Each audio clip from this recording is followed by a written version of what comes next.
What are some of the best defensive stocks to add to your portfolio right now, and why is it so important to play defense to begin with? Also, I'm just going to give you a spoiler warning. I'm going to give you the top 5, okay? I'm going to give you my top 5 defensive stocks, but I'm holding back. I have an entire list of 8 that are inside of our members only, many of them doing better than the ones that we are going to discuss here. Let's go ahead and quickly break it down.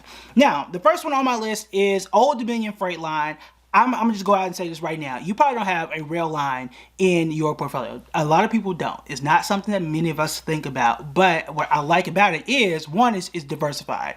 I know you got tech, I know you probably have healthcare, you probably don't have a space like this. And we are going to use rail and logistics, moving things from point A to point B, in any fashion in any economy. And that's the point of adding defense to your portfolio. We don't know what's going to happen in 2024. There are a lot of guesses, right? However, you want to make sure that you have a company, or a stock rather, that's going to do well regardless of what the economy does. And if it doesn't go the way that you expect, and it doesn't go up, right, and it doesn't grow, you have a stock that is known and historically has done well whether the economy is up or down, which is not the case for every single stock in the world. But Old Dominion Freight Line, ODFL, is the stock symbol there. That is the one you want to check out. If I didn't say it already, it's up 27% in the last 6 months, up 46% in the last year.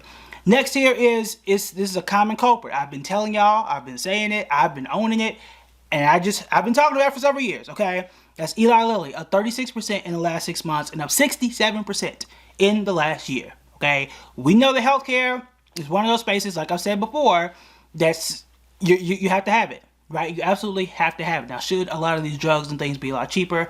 Yes, I absolutely agree. However, as an investor, you want companies that have shown that they can do well regardless of what's going on. And as an added bonus, it pays an okay dividend as well. If you don't like Eli Lilly, I would argue you can throw in McKesson here. You can throw in a bunch of different healthcare companies. There are a lot of people who like Cardinal Health, CAH.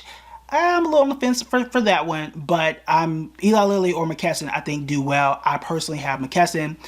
I kind of wish I had Eli Lilly just because it's grown a bit more, but you definitely want to have some healthcare. Those are my choices for that particular sector. Next here is, I don't like to say I'm married to a stock, but I feel very married to this one, and that is Costco. It is reliable, it is dependable. It's up 16% in the last 6 months, up 17% over last year. It pays an okay dividend. I just like Costco in general. I've never been inside of a Costco, which is interesting because I love the stock so much, but it has been quite reliable, I would say, probably since 2018 or so. I started to get into it in 2020, and it's been very solid since. The more research I do about it, the more I learn about the company, the more I absolutely love it.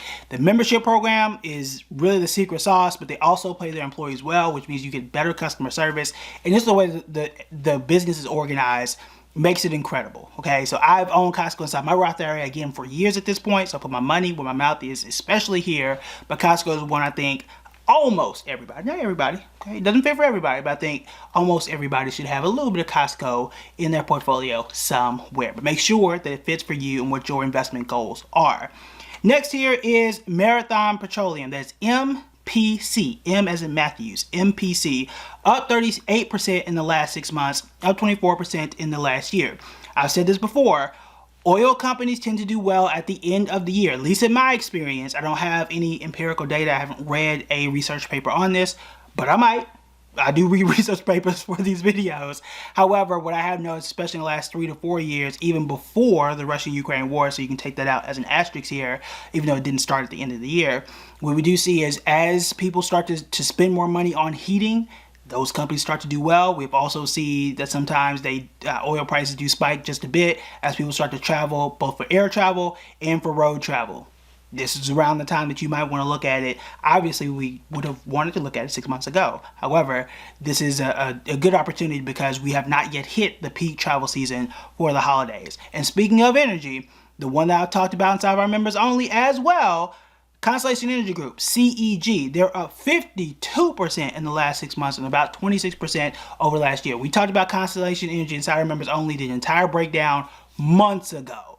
So you're late. Okay, if you're watching this, you're too late unless you're already inside our members only. And again, inside our members only, we have these 5 plus 3 additional ones for a total of 8 stocks. And by the time you're watching this, I might have just added 10. It just made it a total of 10. So you will make sure you check out our members only. However, If you are not in the members only and you're like, hey, these stocks are great, I definitely want to take a look at these, but what are some other stocks that I should add to my watch list, and what should I know about the economy, especially moving into 2024? If those are your questions, then these are the videos that you need to check out next.